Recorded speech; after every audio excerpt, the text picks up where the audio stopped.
नमस्कार, माझं लातूर यूट्यूब चॅनलमध्ये आपल्या सर्वांचं स्वागत. मित्र हो, दिवसेंदिवस उन्हाळा वाढत आहे आणि त्याचं तापमानही वाढत आहे. अशा परिस्थितीत जिल्हा शल्य चिकित्सकांतर्गत येणारे ग्रामीण रुग्णालय व उपजिल्हा रुग्णालय यामध्ये काय सुविधा आहेत किंवा रुग्णांसाठी काय काळजी घ्यावी काय नाही याचं नियोजन आपल्याला डॉक्टर अशोक सारडा सर त्याबद्दल माहिती देणार आहेत. जाणून घेऊया उष्माघातात घ्यावायची काळजी. नमस्कार, मी डॉक्टर अशोक सारडा, निवासी वैद्यकीय अधिकारी, जिल्हा शल्य चिकित्सक कार्यालय येथे कार्यरत आहे. आज आपण उष्माघाताबद्दल याबद्दल सविस्तर माहिती ऐकणार आहोत. तर सध्या तापमान वाढ खूप होत आहे आणि आपण जर लातूर शहराचं तापमान बघितलं तर काल 40-41 अंश सेल्सिअस पर्यंत हे तापमान गेलेलं आहे आणि यामुळे आपल्या शरीरावरही वेगवेगळे परिणाम होतात आणि या परिणामांचीच आज आपण चर्चा करणार आहोत. आपलं जे शरीर आहे हे शरीर जे आहे ते 37 अंश सेल्सिअस या तापमानाला आपलं शरीर या टेम्परेचरला मेंटेन करतं.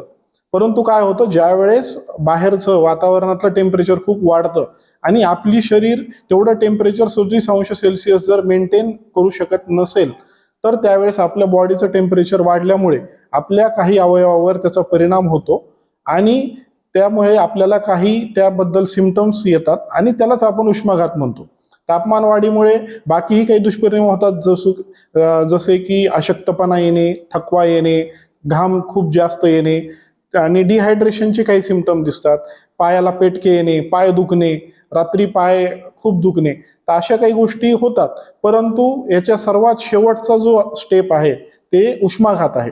उष्माघातामध्ये काय होतं की आपलं बॉडी टेम्परेचर मेंटेन आपण करत नाही किंवा आपली बॉडी तसा रिस्पॉन्स करू शकत नाही. त्यामुळे बॉडीचं टेम्परेचर 40 अंश डिग्री सेल्सिअस पर्यंत जातं आणि ज्यावेळेस 40 अंश डिग्री सेल्सिअस तापमान आपल्या बॉडीचं होतं आणि प्लस दुसरे काही अवयव त्याच्यामध्ये जर इन्व्हॉल्व्ह झाले तर याला आपण उष्माघात म्हणतो.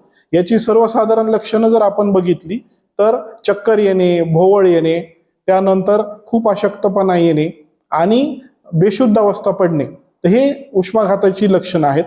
या लक्षणामध्ये काय करायचंय की जवळच्या आपण जे नातेवाईक आहेत असं जर काही सिम्पटम असलेला कोणीही आपल्याला आढळलं तर 108 या नंबरवर आपल्याला फोन करायचा आहे आणि या रुग्णाला आपण सावलीमध्ये घेऊन जायचंय.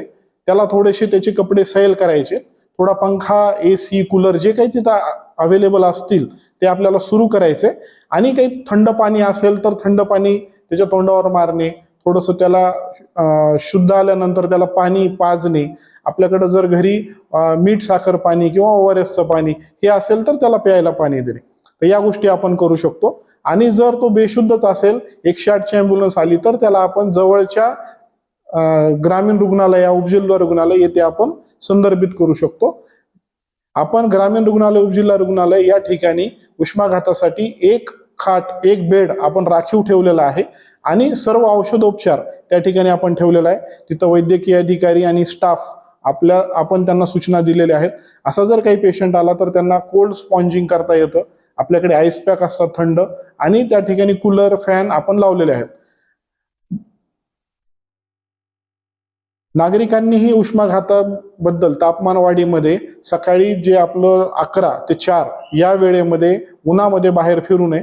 अत्यावश्यक काम असेल तर डोक्यावर पांढऱ्या कलरची टोपी आणि कानाला सुद्धा पांढऱ्या कलरचा गमछा बांधावा. उन्हामध्ये निघण्याच्या अगोदर भरपूर पाणी पिऊन निघावे. सोबत पाण्याची बॉटलही असावी, जेणेकरून थोड्या वेळाने आपल्याला पाणी पित राहावे, जेणेकरून आपल्याला डिहायड्रेशन होणार नाही.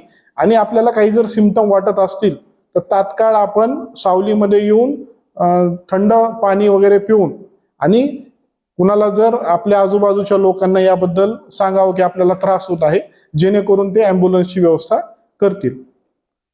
तर सर्वांनी ह्या तापमान वाढ जी आपला उन्हाळा आहे, आता मे महिना पण खूप टेम्परेचर असणार आहे, 45 डिग्री सेल्सिअस पर्यंत आपलं टेम्परेचर जाऊ शकतं. त्यामुळे सर्वांनी ह्या सूचना पाळाव्यात.